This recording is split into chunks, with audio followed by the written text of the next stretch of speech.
Bom dia, meus amados irmãos e amigos, neste domingo que o Senhor tem nos permitido viver. A nossa palavra é de estímulo a que continuemos confiando no Senhor e estamos em nossa série de mensagens chamada Servos, transitando aí pela letra V do acróstico Servos. Hoje quero pensar sobre visitar aqueles que dependem de nossa presença e esperança. É verdade que estamos impedidos de sair, visitar, ter contatos com outras pessoas, mas quero pensar sobre esta necessidade, sobre esta demanda e sobre essa responsabilidade cristã. O Senhor Jesus, no Evangelho de Mateus, trabalha com essa questão da visitação, dentre outras tarefas que, como crentes, devemos realizar e pelas quais, inclusive, seremos avaliados ou julgados por Ele também. Diz o texto de Mateus 25, verso 34 em diante. Então o rei dirá aos que estiverem à sua direita: venham, benditos de meu Pai, recebam como herança o reino que lhe foi preparado desde a criação do mundo. Pois tive fome e vocês me deram de comer, tive sede e vocês me deram de beber, fui estrangeiro e vocês me acolheram, necessitei de roupas e vocês me vestiram, estive enfermo e vocês cuidaram de mim, estive preso vocês me visitaram. Nesses versos encontramos algumas expressões visíveis do cuidado que devemos ter pelos irmãos e também pelo próximo.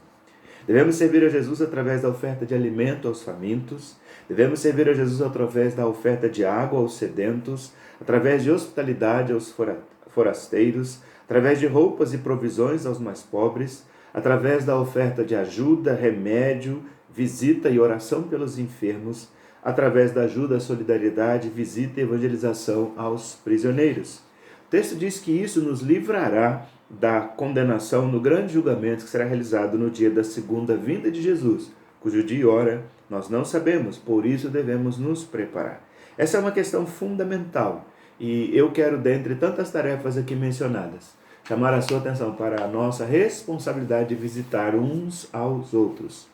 Eu sei que, como pastor, tem sido uma luta muito grande mostrar aos irmãos que a responsabilidade de visitação não é apenas pastoral, é de cada membro, porque a ordem do Senhor é para todos os crentes. Então, quais são as questões que eu quero destacar aqui nesta manhã?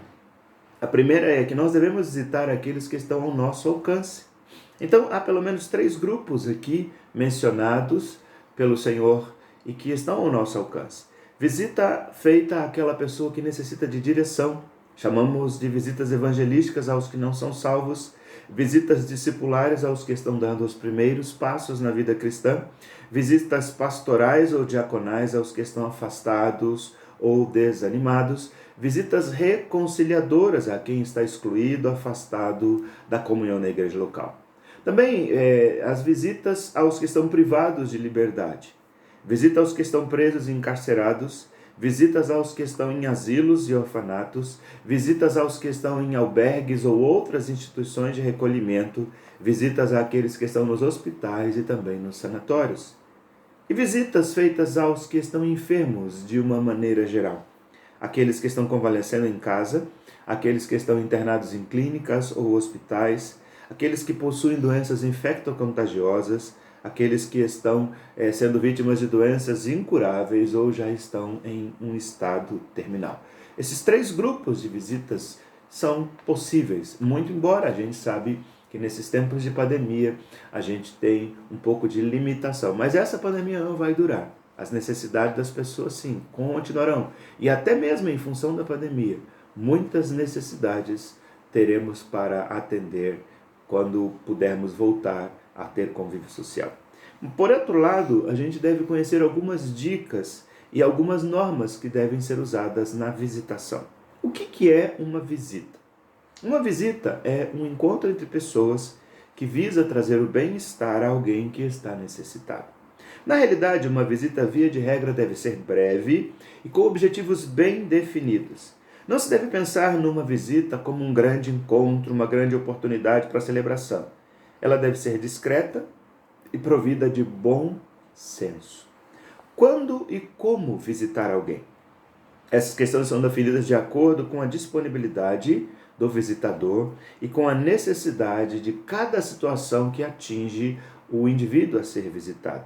Os dias e horários devem ser combinados e devemos respeitar as regras mínimas da boa educação. No caso de visita a algum doente, esse encontro deve ser efetuado de modo a respeitar a situação do doente, o local onde este se encontra. Se o doente está em casa, há uma tolerância maior em termos de horários. Mas se está num hospital, nós devemos nos adequar não somente às normas da instituição, mas também aos dias e horários determinados. Por outro lado, queremos pensar no caso de uma visita a alguém que está preso ou internado em uma situação ou uma instituição de retenção. Nesse caso, o encontro deve ser feito dentro do tempo e normas gerais de cada instituição. Não devemos estabelecer nenhum tipo de promessa, não devemos entrar ou sair com coisas ilícitas, porque isso gerará conflitos e constrangimentos ainda maiores.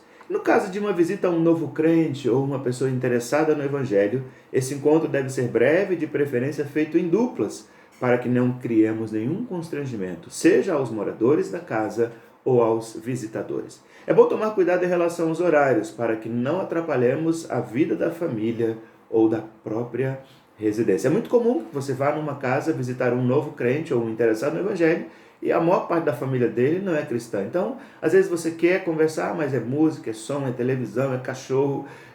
Procure ter a discrição necessária para não ser um empecilho no processo. Quem é que deve visitar?